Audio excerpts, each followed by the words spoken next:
The rain didn't just fall, it punished the earth. Dominic Russo sat in the back of his armored town car, watching the windshield wipers fight a losing battle. He had just ordered a man to lose his fingers over a debt. He felt nothing.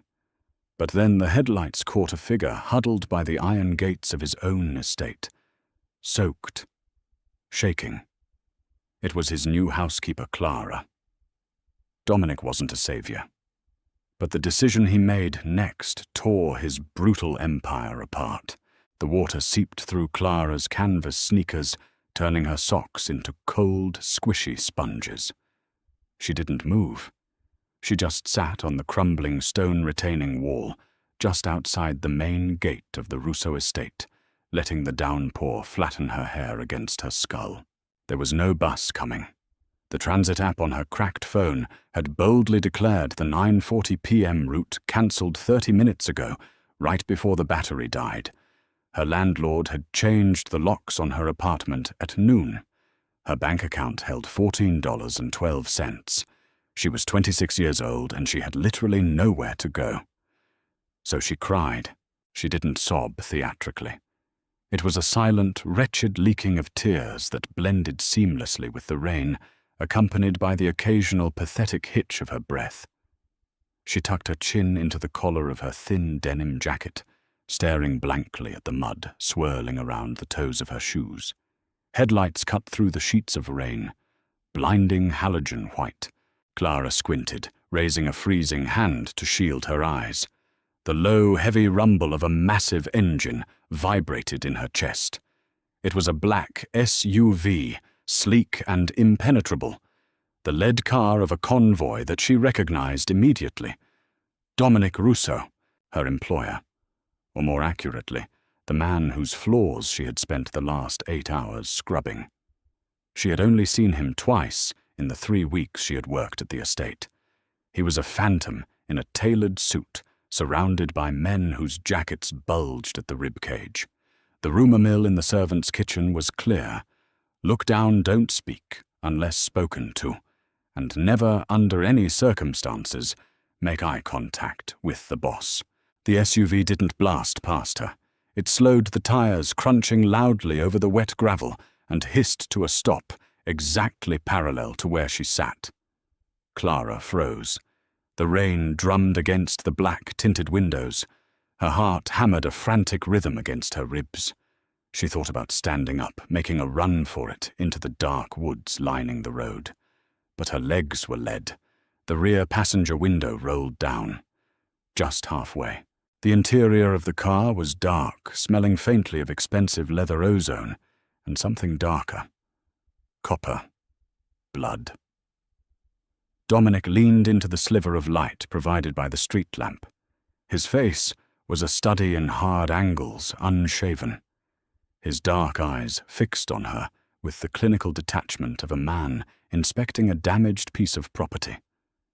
"You're the girl who cleans the East Wing," he said. His voice wasn't loud, but it cut through the noise of the storm effortlessly. Gravelly. Flat. Clara swallowed hard. "Yes, sir." "It's 10 o'clock at night. You're sitting in the mud. I missed the bus. And your solution was to dissolve into the pavement." She flinched. The cynicism in his tone wasn't cruel. It was just a statement of fact. She was pathetic, and he saw it. "I don't have anywhere else to go," she admitted. The words tasted like ash. She didn't know why she was telling him the truth. Maybe because she was too exhausted to lie. Dominic stared at her for 5 long seconds. The silence stretched heavy and taut. He didn't look pitying. If anything, he looked mildly annoyed by the interruption to his schedule. He tapped 2 fingers against the edge of the window glass. "Get in," he said. Clara blinked rainwater running into her eyes. "What?" "I don't repeat myself, Clara." He knew her name. That sent a strange, cold shock down her spine. "Get in the car. You're ruining the aesthetic of my driveway." He rolled the window up before she could respond. The rear door clicked unlocked. Clara stood up, her knees popping. She was dripping wet, covered in grime, and she was about to step into a $100,000 armored vehicle owned by a man the news called a syndicate kingpin. But the alternative was freezing to death on the curb. She pulled the heavy door open and climbed inside. The heat in the cabin hit her like a physical blow. She sank into the leather, hyper-aware of the puddle forming beneath her. Dominic didn't look at her. He was staring straight ahead at the back of his driver's head. "Drive," he ordered. The SUV surged forward. Clara hugged her arms around her chest, her teeth beginning to chatter uncontrollably as the shock of the cold gave way to the warmth of the car. She looked over at Dominic. He was wiping a speck of dark red from his cufflink with a pristine white handkerchief. "I'm going to ruin your seats," she whispered. "They're leather." They wiped down. He tossed the soiled handkerchief into a small compartment. "Why are you homeless, Clara?" The bluntness of the question made her choke on her own breath. "Excuse me. You said you have nowhere to go. You work 40 hours a week here. The pay is above market. Why are you on the street?" He finally turned his head to look at her. His eyes were entirely devoid of warmth. They were the eyes of an accountant looking at a deficit.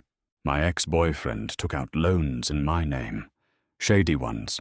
They garnished my bank accounts yesterday. Landlord kicked me out today." She delivered the facts in a monotone. It was easier than feeling them. Dominic held her gaze. He didn't offer a platitude. He didn't say, "I'm sorry." He just catalogued the information, nodded once, and looked away. "Pathetic," he muttered almost to himself. Clara felt a spark of anger cut through the freezing numbness in her chest. "I didn't ask for a ride, Mr. Russo. You can let me out right here." Dominic actually laughed. It was a short, sharp sound. "Quiet, Clara. You're dripping on my upholstery." The gates opened, swallowing the SUV into the sprawling grounds of the estate. When the car stopped under the massive stone portico, a man in a black trench coat immediately opened Dominic's door with an umbrella ready. Dominic stepped out into the dry shelter. He didn't look back to see if Clara was following. She scrambled out her side, shivering violently now, and jogged up the steps behind him. The massive oak doors swung open, operated by 2 more silent men. They stepped into the grand foyer. It was an expanse of white marble, sweeping staircases, and severe, cold lighting. Noah Dominic's underboss was waiting at the foot of the stairs. He was a broad-shouldered man, with a scar cutting through his left eyebrow. He took one look at Dominic, then shifted his gaze to the soaking, wet, shivering woman, standing 2 paces behind him. Noah's expression didn't change, but his eyes narrowed. Noah said in greeting. "Meeting go well. Carmine won't be an issue anymore," Dominic replied, slipping out of his suit jacket. A maid stepped out of the shadows to take it. "Tell the cleaners we need a crew at the docks before morning." Clara stood completely still. Carmine won't be an issue anymore. She wasn't stupid. She knew what that meant. Her stomach turned over. She was trapped in a house of killers leaving muddy footprints on an antique Persian rug. "Understood," Noah said. He gestured subtly toward Clara. "And this is Clara. She cleans the east wing." Dominic unbuttoned the collar of his shirt, rolling his neck. He looked at Clara. "Stop shivering. It's distracting." I can't help it," she stammered through chattering teeth. Dominic sighed a harsh sound of irritation. "Mrs. Gable," he called out.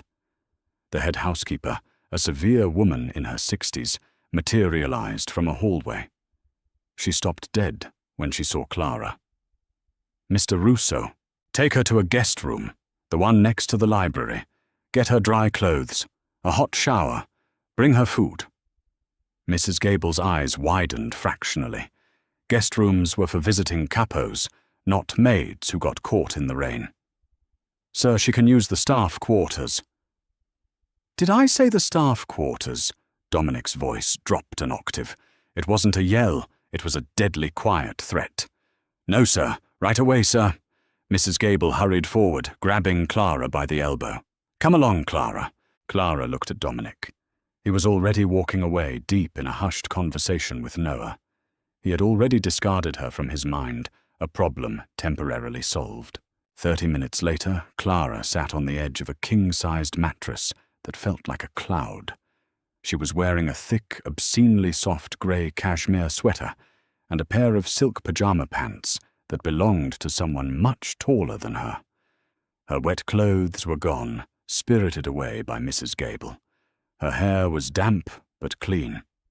On the nightstand sat a tray holding a bowl of thick stew, crusty bread, and a glass of red wine.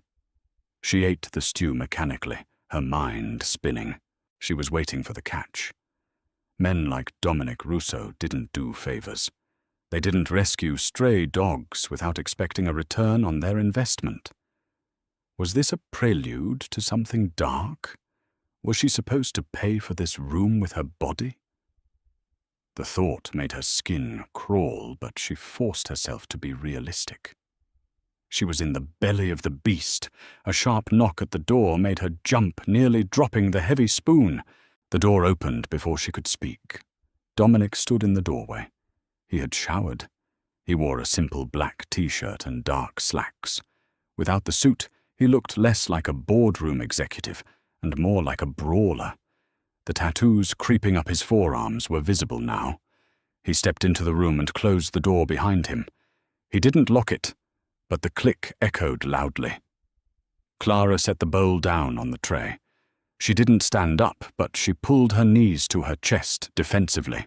Dominic walked over to the armchair by the window and sat down. He steepled his fingers, watching her. He looked exhausted. The bags under his eyes were prominent in the soft light of the bedside lamp. "You didn't drink the wine," he noted. "I don't drink when I'm terrified," Clara said. A corner of his mouth twitched. It wasn't quite a smile. "Honest, I like that. Most people lie to me, Clara. They tell me what they think I want to hear. They tell me they have my money when they don't. They tell me they aren't afraid when they're shaking." "I'm shaking," she pointed out. "I can see that." He leaned back, resting his head against the leather chair. "Who is the ex?" Clara blinked. "What?" "The ex-boyfriend. The one who took the loans. Give me a name." "Why?" "Because I asked." The flat, dangerous tone returned. "Jared. Jared Miller." She gripped the edge of the cashmere sleeves. "You don't need to do anything. I'm not asking for your help, Mr. Russo. I'm grateful for the room. I'll leave first thing in the morning. You'll leave and go where?" Dominic challenged, his eyes boring into hers. "Back to the bus stop. Back to scrubbing floors for $14 an hour while debt collectors hunt you down. It's my life. I'll figure it out. You haven't figured it out yet." He stood up abruptly. He paced to the foot of the bed, towering over her. "You are a liability, Clara. You work in my house. You have security clearance to the East Wing. If a loan shark realizes you work for me, they might try to use you. They might try to squeeze you for access."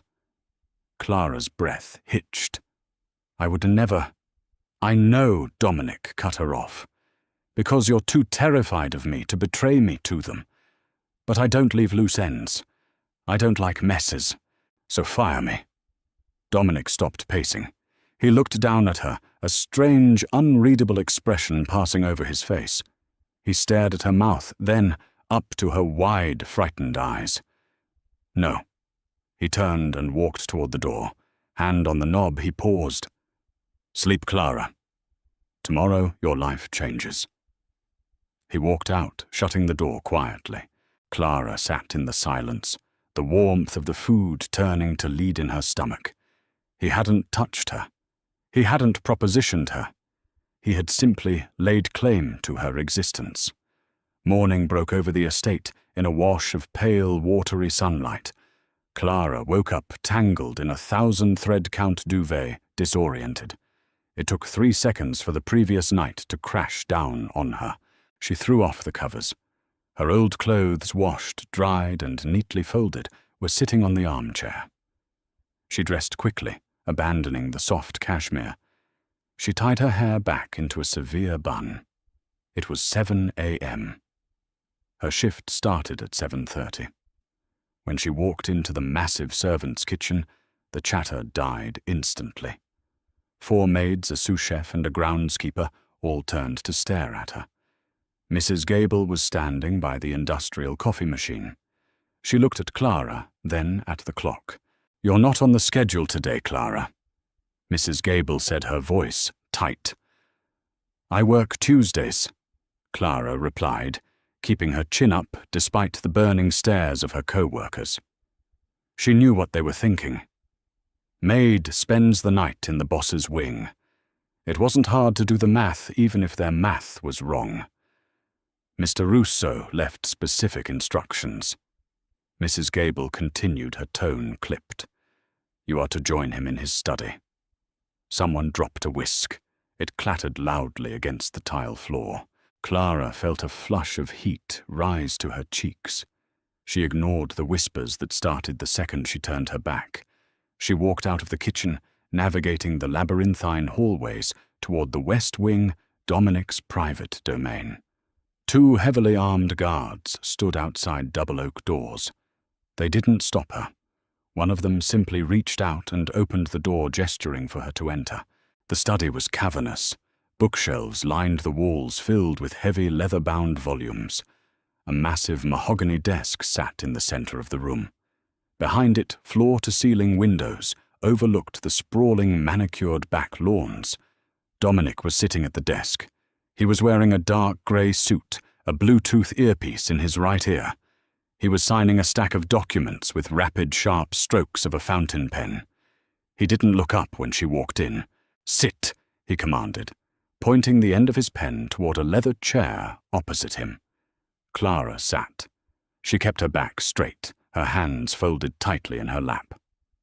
"No, tell the Greeks the price is non-negotiable," Dominic said into the earpiece. "If they don't like it, they can try moving their shipments through the Canadian border and deal with the feds. I don't care. Handle it." He tapped the earpiece, severing the call. He finally looked up. He laid the pen down and steepled his fingers, resting his elbows on the desk.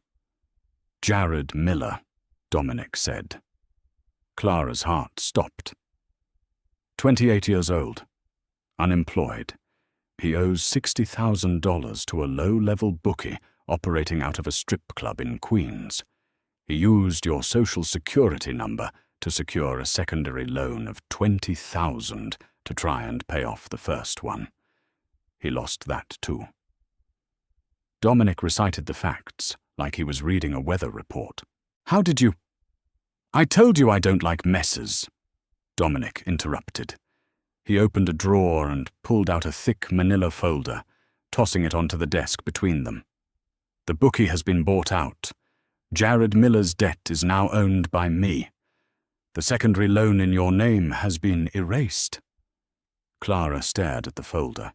Her ears were ringing. "Erased? You paid $20,000.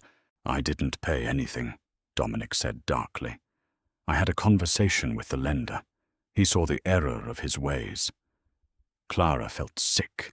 She gripped the arms of the chair. "What did you do to Jared?" "Nothing yet." Dominic leaned forward. The air in the room suddenly felt incredibly thin.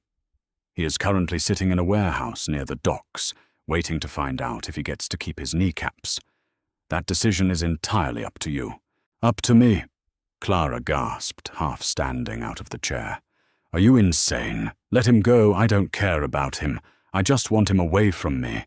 Sit down." It was a command that brooked no argument. Clara slowly sank back into the leather. "He stole from you. He left you on the street," Dominic said, genuinely puzzled by her reaction. "Men die for less every day."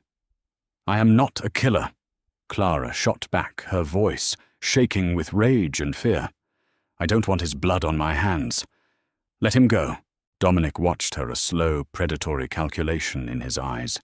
He picked up his pen and twirled it between his fingers. Fine. He walks. But he leaves the state. If he ever comes within 100 miles of you again, I won't ask for your permission next time. Clara let out a shaky breath, closing her eyes. Thank you. Don't thank me yet. Dominic dropped the pen. It hit the desk with a sharp clack. You owe me, Clara. Her eyes snapped open. Here it was. The catch. I don't have $20,000. I don't want your money. Dominic stood up. He walked around the massive desk, leaning back against the edge of it, crossing his arms over his chest. He was too close now.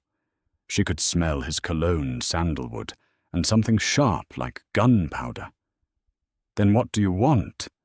She asked, her voice dropping to a whisper. I am surrounded by people who want my money, my power or my head, Dominic said, staring down at her. I have guards, I have soldiers, I have accountants. I don't have anyone who tells me the truth. Clara frowned, confused. I'm a maid. Not anymore. Dominic reached out. He didn't touch her skin. He hooked a single finger under the collar of her cheap cotton uniform shirt, pulling lightly. You're done scrubbing floors. You are moving into the East Wing permanently. You are going to be my personal assistant. I don't know how to be an assistant. You know how to observe. You know how to stay quiet. And you have a survival instinct. Dominic dropped his hand, stepping back. Your salary is quadrupled. You will have a driver. You will be by my side during meetings. You will manage my schedule. And you will tell me exactly what you see when I'm dealing with these snakes. Clara stared at him, incredulous. You want a spy? I want someone who isn't afraid to tell me I'm surrounded by idiots, Dominic corrected. You weren't afraid to tell me I was ruining your life last night. I need that. And if I say no, Dominic's expression went dead. I bought your debt, Clara. I own Jared Miller's life. You're in my world now. Saying no isn't an option. He wasn't asking. He had built a gilded cage overnight, and she had walked right into it. Clara looked at the manila folder, then up at the cold, beautiful, dangerous man who had just rewritten her entire existence. When do I start? She asked. A genuine smile, sharp and triumphant, finally broke across Dominic's face. Right now. We have a meeting with the Russian syndicate in an hour. Go change. Wear something black. Mrs. Gable produced a black crepe sheath dress from somewhere in the estate's cavernous depths. It fit Clara perfectly, which was somehow more terrifying than if it hadn't. It meant they had her measurements. It meant she was a known variable in an equation she didn't understand. 30 minutes later, Clara sat in the back of the SUV next to Dominic. The partition was up. The silence between them was thick humming, with the vibration of the tires on the asphalt. Dominic was reading emails on a tablet, completely ignoring her. I don't know what I'm supposed to do, Clara said. The words broke the quiet like a dropped glass. Dominic didn't look up from the screen. You sit. You listen. You don't speak unless I ask you a direct question. And if they ask me who I am, they won't. You're furniture to them. He finally swiped the tablet off and turned to her. These men are predators, Clara. They only look at threats and prey. You are neither. You are a shadow. Use it. The meeting took place in the back room of a high-end meatpacking district steakhouse. The air smelled of charred bone-in ribeyes, cigar smoke, and expensive scotch. 4 men sat on one side of a long mahogany table. Russians. The man in the center, Volkov, looked like a shaved bear crammed into a Brioni suit. Dominic sat opposite him. Clara was directed to a small chair set back against the wall, entirely out of the primary line of sight. Noah stood by the door, arms crossed, eyes dead. Volkov spoke in heavy, rolling English. He was angry. He slammed a heavy fist on the table, arguing about shipping routes, customs payoffs, and percentages. Dominic just listened. He didn't raise his voice. He sipped his water, letting Volkov exhaust his own aggressive energy. Clara watched. She felt entirely out of place, her heart hammering against her ribs. But as the minutes ticked by, her panic began to recede, replaced by a hyper-focused clarity. Dominic had told her to observe.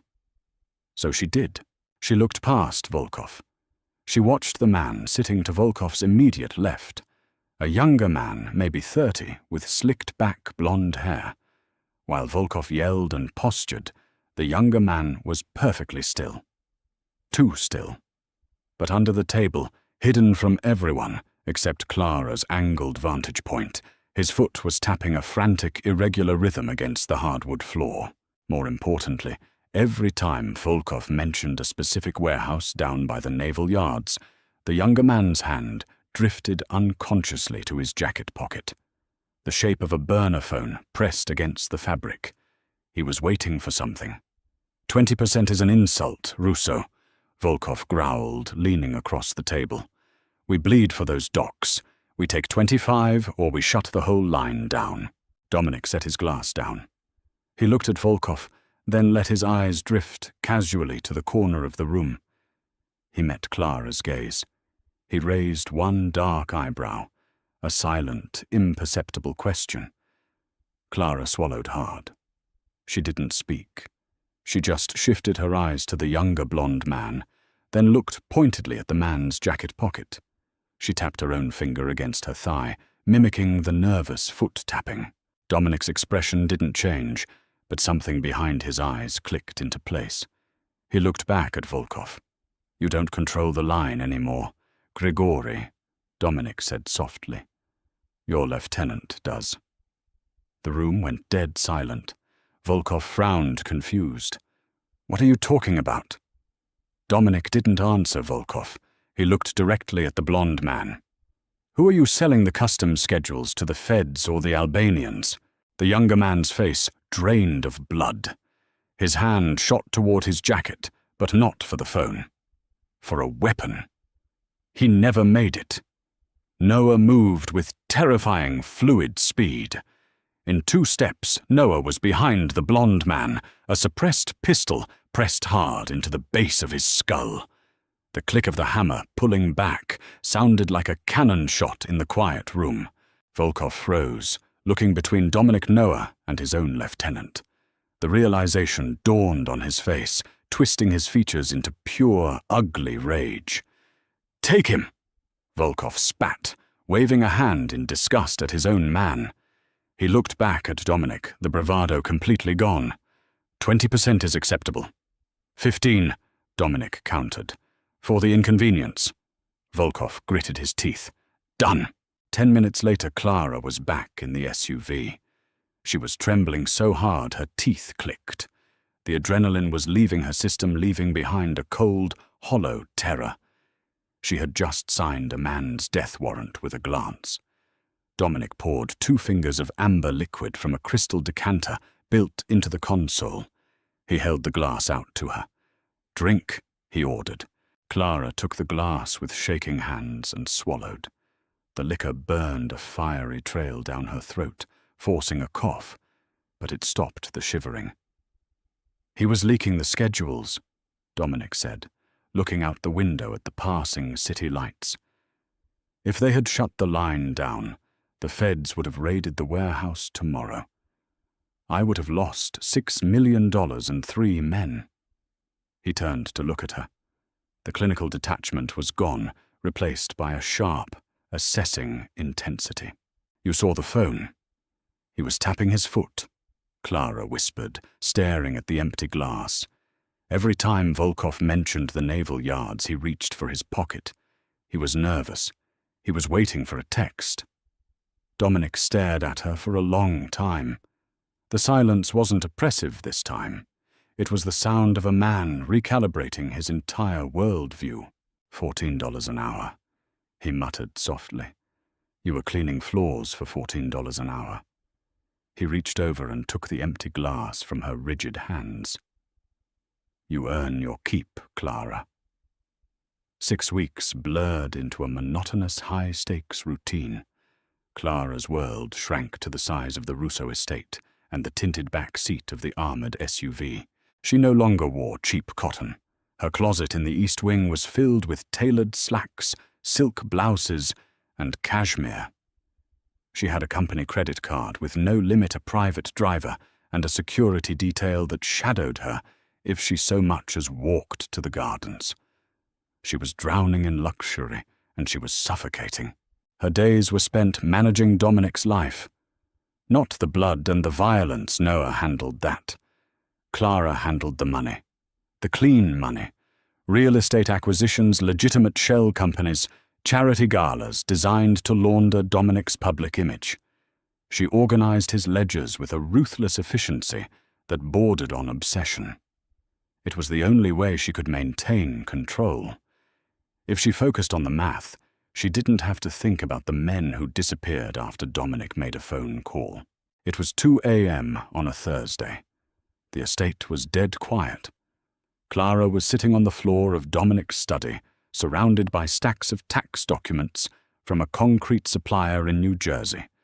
Her hair was piled in a messy knot, and she was wearing a pair of oversized sweatpants and a tank top, having abandoned her professional armor hours ago. The heavy oak doors clicked open. Clara didn't jump. She was used to his ghost-like movements now. Dominic walked in, shrugging off a tailored jacket that smelled faintly of cigar smoke and rain. He looked exhausted. The brutal, hard lines of his face were drawn tight. He stopped when he saw her on the floor. He leaned against the edge of the massive desk, crossing his ankles. You're bleeding on my paperwork. He noted his voice gravelly from fatigue. Clara frowned, looking down. A paper cut on her index finger was smeared across a ledger margin. She sighed, popping the finger into her mouth. It's a casualty of war. The New Jersey numbers are a mess. They're skimming off the top. I know. Clara looked up at him. You know then why am I auditing them at 2 a.m? To see if you'd catch it, Dominic said simply. Clara dropped her pen. You are testing me still. I test everyone, Clara. It's how I stay alive. He pushed off the desk and walked over to the wet bar in the corner. He poured a glass of water, not scotch. He walked over and handed it down to her. Clara took it, her fingers brushing his. His skin was warm. The brief contact sent an involuntary jolt up her arm. She hated that her body reacted to him. She hated that despite the fear, despite the cage he had built around her, she found herself constantly analyzing the geometry of his jawline when he wasn't looking. You don't sleep, Dominic said. It wasn't a question. Neither do you. I have a syndicate to run. You have a spreadsheet. Go to bed, Clara. I can't. She pulled her knees to her chest, resting her chin on them. If I close my eyes, I think about Jared. I think about Volkov's lieutenant. I think about the fact that I am balancing the books for a man who ordered a hit before breakfast. Dominic's eyes hardened. The brief moment of domestic quiet vanished. He crouched down so he was at eye level with her. Do you want to leave? He asked. The tone was flat dangerous. Clara looked into his dark eyes. It was a trap. She knew it, but the exhaustion made her reckless. Would you let me? No. The answer was immediate, absolute. Then why ask? Because I want to know if you still hate me. Clara blinked, caught off guard by the raw honesty of the statement. He didn't sound angry. He sounded entirely factual, like he was trying to solve a complex equation. I don't hate you, she admitted softly. I hate this world. I hate that I'm good at this. But I don't hate you. Dominic reached out. For a second, she thought he was going to strike her. Instead, his rough thumb brushed against her cheekbone, wiping away a smudge of ink she hadn't realized was there. His touch was shockingly gentle. "You are the only quiet thing in my life," he said, his voice dropping to a rough whisper. "Don't lose your mind on my account, Clara. The blood is mine. You just count the pennies." He stood up abruptly, turning his back on her, the walls slamming back into place. "Go to sleep. We have the hospital benefit tomorrow night. You'll need to smile for the cameras." He walked out of the room. Clara sat on the floor, the glass of water trembling in her hand. The paper cut throbbed. She realized with a sinking horror that she wasn't just surviving in his world anymore. She was starting to tether herself to him. The St. Jude's Charity Gala was a masterclass in hypocrisy. 300 of the city's wealthiest elites packed into a gilded ballroom, sipping champagne and bidding on modern art to cure childhood diseases, completely ignoring the fact that half the men in the room made their fortunes through extortion. Clara stood by a massive marble pillar, nursing a club soda. She wore a floor-length emerald green gown that Dominic had selected personally. It clung to her ribs and flared at the hips, an agonizingly beautiful piece of armor. Dominic was 30 feet away, cornered by a state senator and a real estate developer. He hadn't looked at her in an hour, but she knew exactly where he was. It was a sixth sense she had developed. An invisible string pulled tight between them in crowded rooms. "You look bored." Clara stiffened. The voice came from her left, smooth, oily, and dripping with false charm. She turned to see Dante Moretti. He was the younger brother of Carmine, the man Dominic had handled the night Clara sat crying in the rain. Dante was handsome in a sharp reptilian way. He wore a white tuxedo jacket and a smile that didn't reach his cold, dead eyes. "Mr. Moretti," Clara said smoothly, channeling every ounce of Dominic's icy detachment. "I was just admiring the centerpieces." "Cut the crap, sweetheart." Dante stepped closer, invading her personal space. He smelled of peppermint and stale alcohol. "We both know you aren't here for the flowers. You're Russo's new pet, the accountant." Clara took a deliberate step back. "I'm his executive assistant." Dante laughed. It was an ugly sound. "Sure you are. I heard about you. Nobody knew where you came from. One day you're scrubbing toilets, the next you're holding the keys to the kingdom. Rumor is you have his ear." "I manage his schedule," Clara said, her voice steady, though her pulse was hammering in her throat. She scanned the crowd. Noah was on the opposite side of the room. Dominic was still talking to the senator. She was isolated. "I need a meeting with him." Dante dropped the smile. His voice turned hard, desperate. "He's freezing my family out of the garment district. I'm bleeding cash and he won't take my calls." "Then you should contact his office during business hours." Clara turned to walk away. Dante's hand shot out, wrapping like a vice around her bare upper arm. His grip was bruising, pulling her sharply back against the pillar, out of sight of the main floor. "Listen to me, you little bitch!" Dante hissed, his face inches from hers.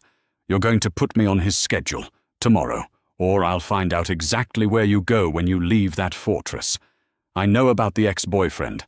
I know about the debts. You aren't untouchable." Clara's breath hitched. Fear, cold and sharp, spiked in her chest. She opened her mouth to scream for security. She didn't have to. A hand, large and encased in a black suit sleeve, clamped onto the back of Dante's neck. Dante didn't even have time to gasp. The force of the grip yanked him backward so violently his feet left the carpet. He hit the floor with a sickening thud, choking as the air was forced from his lungs. Dominic stood over him. The state senator was gone. The calm, composed businessman was gone. The man standing over Dante was the monster Clara had only heard whispers about.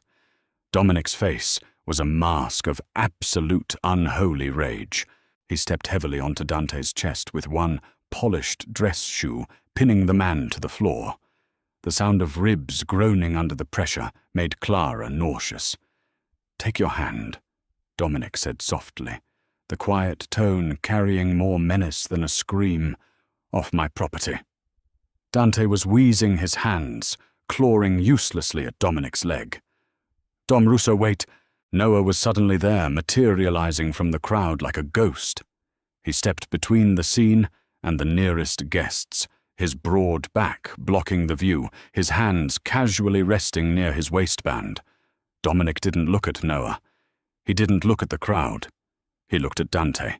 He pressed his heel down harder. Dante let out a pathetic, high-pitched squeak. "If you ever look at her again," Dominic said, "I won't just take the garment district. I will take your skin." "Do you understand me?" Dante managed a frantic, choking nod. Dominic stepped off him. He didn't offer a hand. He didn't spare the gasping man another glance. He turned to Clara. His eyes swept over her, landing instantly on the red rising marks on her pale arm where Dante had grabbed her. Something feral flashed in his dark eyes. Without a word, Dominic reached out and wrapped his hand gently around her uninjured wrist. His grip was warm, completely contrasting the cold violence of the moment prior. "We're leaving," he said. He pulled her through a side exit, past a startled waiter, and out into the humid night air. The valet scrambled to bring the armored SUV around. Dominic didn't let go of her wrist until they were inside the car and the doors locked with a heavy, final thunk. The engine roared to life. The partition was already up.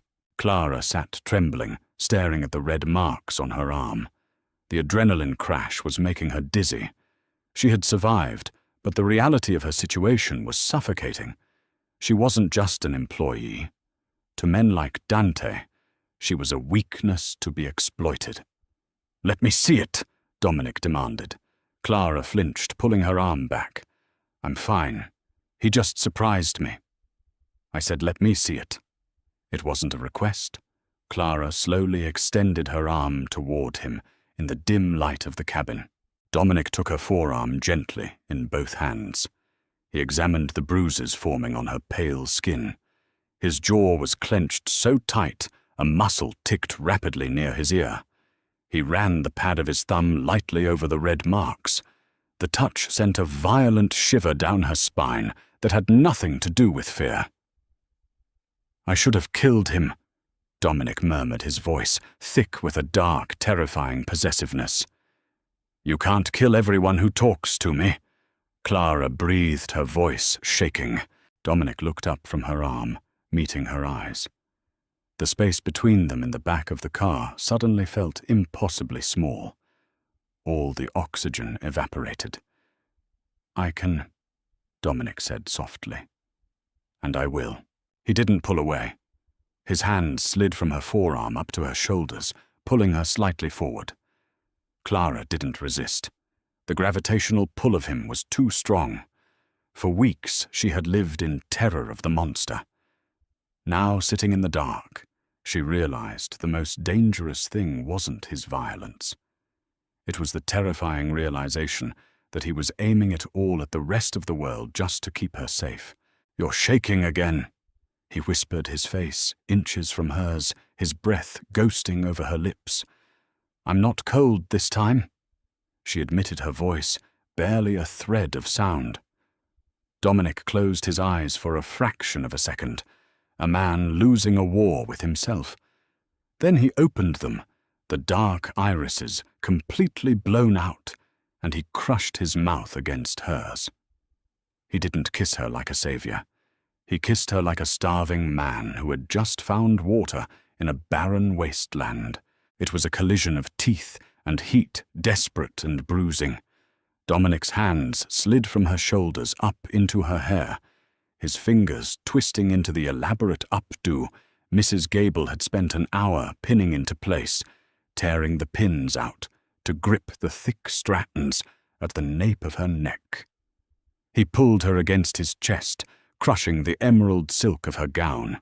Clara gasped against his mouth, her hands flying up to grip the lapels of his tuxedo jacket. She expected to feel trapped. She expected the suffocating panic that had defined the last 6 weeks of her life. Instead, she felt an electric, terrifying clarity. She kissed him back. It wasn't a surrender. It was an answering strike. She tasted expensive scotch, the metallic tang of adrenaline, and the underlying sharp scent of violence that clung to him like a second skin. A heavy, jagged groan vibrated in Dominic's chest. He angled her face, deepening the kiss, his thumb tracing the line of her jaw with a rough, proprietary possessiveness. The armored SUV hit a pothole, throwing them closer together in the dark cabin.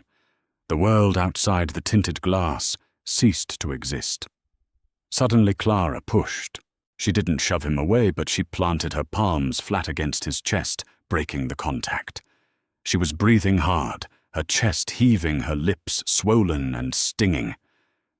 Dominic froze. His hands remained tangled in her hair, his face inches from hers. His eyes were completely black in the shadows, chaotic and entirely stripped of the icy control he wore like armor. He looked dangerous. He looked unhinged. "I am not a pet," Clara whispered. Her voice shook, but the words were made of iron. "I am not a maid you elevated, and I am not a prize you get to keep in a glass box." Dominic stared at her. His jaw tightened. He didn't move. Dante was right about one thing. She continued, her fingers digging into his lapels. "I am a weakness.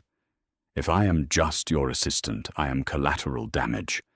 If I am, whatever this is, I am a target. I won't sit in the dark and wait for one of your enemies to use me to get to you. Nobody will ever touch you." Dominic snarled, the sound low and feral. "You can't guarantee that. You can't control the whole world, Dominic." It was the first time she had used his first name. The sound of it on her lips hit him like a physical blow. The feral energy drained out of him, leaving behind a stark, exhausted exhaustion. He slowly untangled his hands from her hair. He sat back against the leather seat, running a hand over his face. "You're right," he said. The admission cost him. Men like Dominic Russo never admitted powerlessness. "I built an empire on leverage, on knowing exactly what men value and holding a knife to it. Now I have given them a knife to hold to my own throat." He turned to look at her. The streetlight sweeping past illuminated the harsh, beautiful angles of his face. "I should let you go. I should give you a new identity, a passport, and $10 million and put you on a plane to Switzerland." Clara swallowed the lump of panic in her throat. "Is that what you want? It's what would keep you breathing. I asked what you want." Dominic held her gaze. The silence stretched tight, humming with the vibration of the tires. "I want you in my house," he said, his voice dropping to a gravelly murmur. "I want you auditing my ledgers. I want you sitting across from me at 2 a.m, telling me I'm a fool. I want you." "Then let me in," Clara said. Dominic frowned slightly. "You are in." "No. I balance the clean money. I stand in the shadows. If I am going to share the risk, I want to know exactly what the risk is." Clara sat up straighter, smoothing the ruined fabric of her dress. No more half-truths. No more hiding the blood behind shell companies. "I want the real books, Dominic, all of them." He looked at her as if she had just asked him for a loaded gun.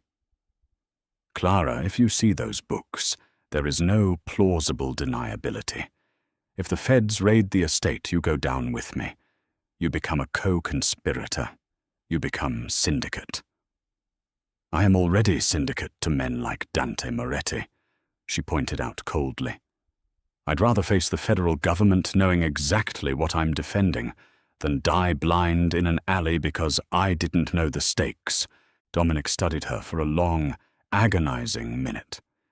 He was calculating, measuring her spine. measuring her resolve. He had pulled a stray dog out of the rain, and she had evolved into a wolf. A slow, dark smile curved his lips. It was the most genuine expression she had ever seen on his face. "First thing tomorrow morning," he said. "We open the black ledger." 2 weeks later, the humidity broke. A bitter autumn chill took its place. Clara stood inside the cavernous expanse of an abandoned meatpacking warehouse in Brooklyn. The air smelled of rust-stagnant river water and decay. She wore a heavy camel coat over a charcoal-tailored suit, a clipboard gripped tightly in her gloved hands. Dominic had kept his word.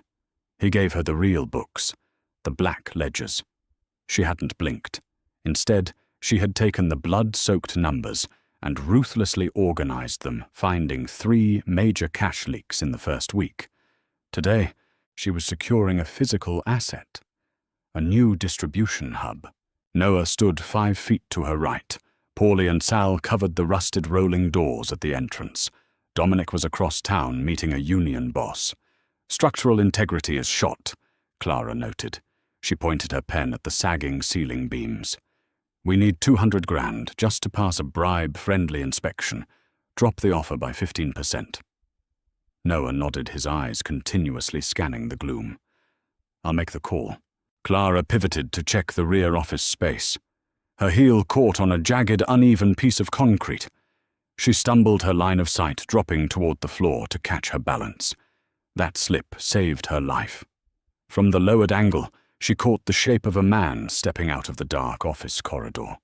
He wasn't one of theirs.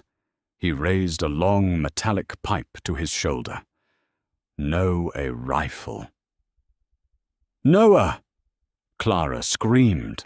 She threw herself sideways behind a massive rusted industrial freezer unit. A deafening crack ripped through the warehouse. The concrete where she had just been standing exploded into a cloud of pulverized dust. Chaos detonated. Noah fired 3 suppression shots into the dark corridor, diving for the cover of a thick concrete pillar. Paulie and Sal returned fire toward the back, just as a black SUV rammed the rusted loading doors, tearing them completely off their tracks. 6 men in tactical gear poured out of the vehicle. "Ambush, we need extraction!" Noah roared into his shoulder radio. Clara pressed her spine against the freezing metal of the freezer. Her ears rang with a high-pitched whine.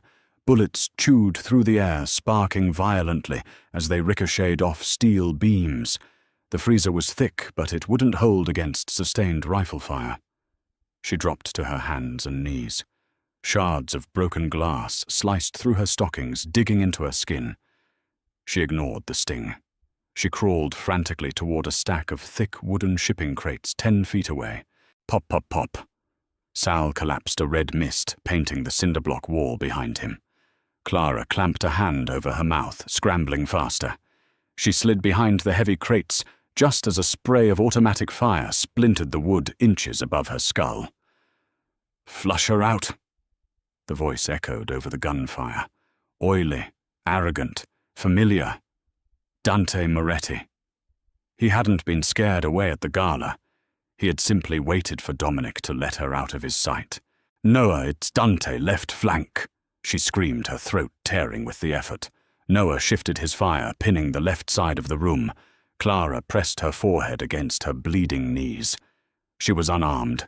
She looked at the floor. 3 feet away lay a heavy iron crowbar in a pile of discarded tools. She lunged, grabbing the cold iron with both hands, and dragged it back into cover. The gunfire abruptly stopped. The silence was thick, heavy, and pregnant with violence. "Clara," Dante called out. Boots crunched on glass. Closer. "Russo isn't here to step on my neck today. Walk out and my men make it quick. Make me come back there, and I promise I'll make it last ours." Clara gripped the crowbar. Her knuckles turned white. She watched a shadow stretch across the concrete floor, creeping toward the edge of her crates. 2 steps. 1. A masked man stepped around the corner, his rifle raised to eye level. He didn't look down. Clara swung, She drove the iron bar directly into the side of his knee with every ounce of terror and rage she possessed. The bone shattered with a sickening wet snap. The man shrieked, collapsing in a heap. Clara dropped the bar, grabbed the strap of his dropped rifle, and dragged it back into the shadows. "You bitch!" Dante screamed. Before he could issue another order, a heavy engine roared. A massive, unmarked armored truck smashed through the cinder-block wall of the loading dock at 60 miles an hour, showering the room in debris. Dominic. The rear doors flew open. Enforcers poured out, moving with mechanical precision. But Dominic was a force of absolute destruction. He wore no jacket. He held a matte black handgun in each fist. He didn't take cover. He walked straight into the gunfire. A man popped up from behind a pillar to shoot. Dominic raised his right hand, fired twice without breaking stride, and the man dropped like a stone. 60 seconds later, the warehouse was dead quiet. Clara. It was a ragged, desperate rasp. Dominic dropped his guns. They clattered on the concrete. He crossed the room in 3 massive strides. He grabbed the lapels of her coat and yanked her against his chest, burying his face in her neck. He was shaking. The kingpin, the monster, was trembling. "I'm here," she whispered, wrapping her arms tightly around him. "Dom!" Noah's voice shattered the moment. He stood near the ruined office, dragging a battered, bloody figure by a tactical vest. He threw Dante onto the floor at Dominic's feet. Dante was missing teeth. He coughed up blood, staring up at the monster he had summoned. Dominic looked down. He reached to his ankle and pulled a heavy serrated hunting knife. "Dominic," Clara said quietly. He paused, bloodlust radiating from him. "He tried to take you." "I know." Clara stepped forward, ignoring her bleeding knees. She looked down at Dante. She felt absolutely nothing. "But you can't kill him." Dante let out a pathetic, wet sob of relief. Dominic frowned. "Don't ask for mercy. I'm asking for strategy," Clara said flatly. She laid her hand gently over Dominic's fist, holding the knife. "Kill him now and Carmine's loyalists retaliate. We lose 20 million and the Port Authority. We take him alive. We lock him in the basement. I bleed his bank accounts dry. I force him to sign over the garment district. We dismantle his empire legally." She looked down at Dante, whose relief vanished into sheer horror. "And when he is broken and entirely useless, you put a bullet in his head." The warehouse fell dead silent. Noah stared at Clara, a profound respect settling on his scarred face. Dominic looked from Dante to the woman standing beside him. He saw her cold intellect, her absolute ruthlessness. Slowly he slid the knife back into its sheath. "Bag him," Dominic ordered Noah. He wrapped a heavy arm around Clara's shoulders, pulling her close, and walked her out into the cold. The fireplace in the master suite of the West Wing crackled softly, casting long dancing shadows against the dark mahogany walls. It was 3 a.m. The estate was locked down. Outside, a storm was brewing, rain beginning to lash against the reinforced glass windows. It was a poetic symmetry that wasn't lost on Clara. She sat on the edge of the massive king-sized bed. She was wearing one of Dominic's heavy black t-shirts, having scrubbed the dust blood and terror of the warehouse off her skin in a scalding hour-long shower. Dominic was sitting in a leather armchair by the fire. He was shirtless, his dark hair damp, the intricate sprawling tattoos across his chest and arms fully visible in the firelight. He held a tumbler of amber liquid, but he wasn't drinking. He was just watching her. Dante signed the first wave of transfers, Dominic said quietly, breaking the heavy silence. His offshore accounts in the Caymans are empty. The money is currently being washed through 3 dummy corporations you set up last week. Good, Clara said. She pulled her knees to her chest. By tomorrow night he won't even own the shoes on his feet. Dominic set the glass down on a side table. He leaned forward, resting his elbows on his knees, his hands clasped together. The brutal kingpin was gone, leaving behind a man who looked like he had barely survived a shipwreck. "I almost lost you today," he said. The words were heavy, dragged out of his chest against his will. "But you didn't. I couldn't protect you. I put you in a cage, I gave you an army, and a two-bit street thug still got within 20 feet of you with a rifle." Dominic rubbed his jaw roughly. "My world is poison, Clara. It infects everything it touches." Clara stood up from the bed. She walked across the thick Persian rug, her bare feet silent. She stopped in front of his chair. "You didn't infect me," she said softly. She reached down, taking his large, calloused hands in hers. She pulled gently.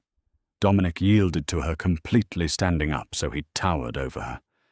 "I was dying in the rain when you found me, Dominic," she said, looking up into his dark, tortured eyes. "I was a victim. I let people walk all over me, steal from me, throw me away.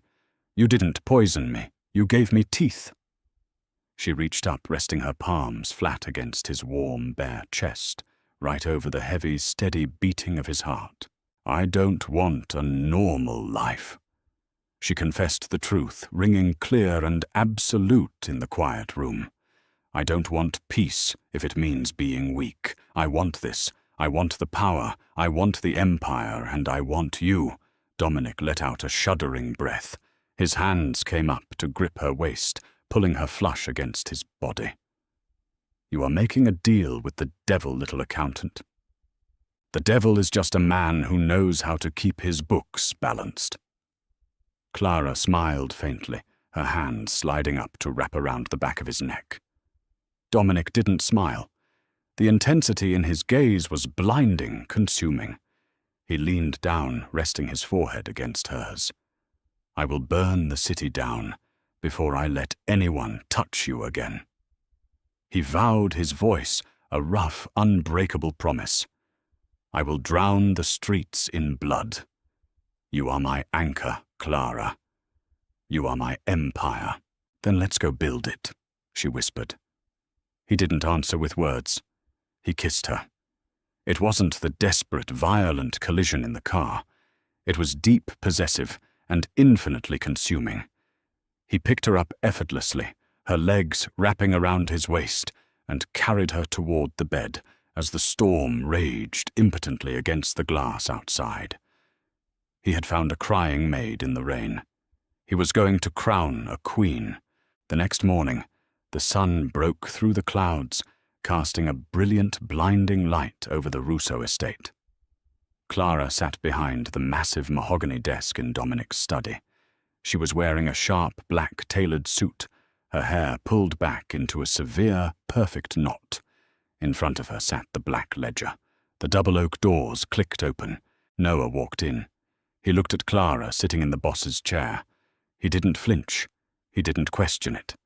He walked forward and placed a thick manila folder on the edge of the desk.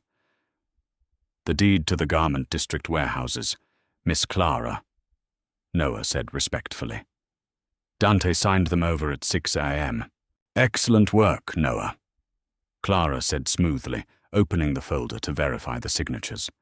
"Transfer the deeds to the secondary holding company in Delaware, and tell Paulie to prepare the Atlantic City site."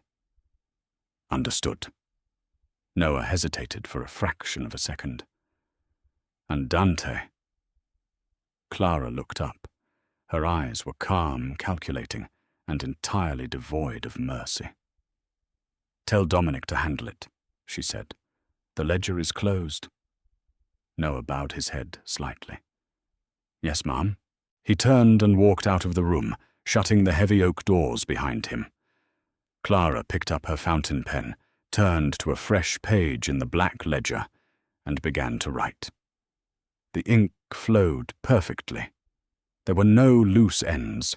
There were no messes. Just a new order. Clara didn't just survive the storm. She became it. What started as a desperate night in the rain forged a partnership that brought the city's underworld to its knees. Dominic Russo wanted a quiet observer, but he gained a ruthless queen who knew exactly how to balance his blood-soaked ledgers. If you loved watching Clara's dark evolution and this gritty high-stakes mafia romance, do me a favor, hit that like button. Subscribe and click the bell so you never miss another dark, suspenseful story. Share this video with someone who loves a truly dangerous power couple. See you next time.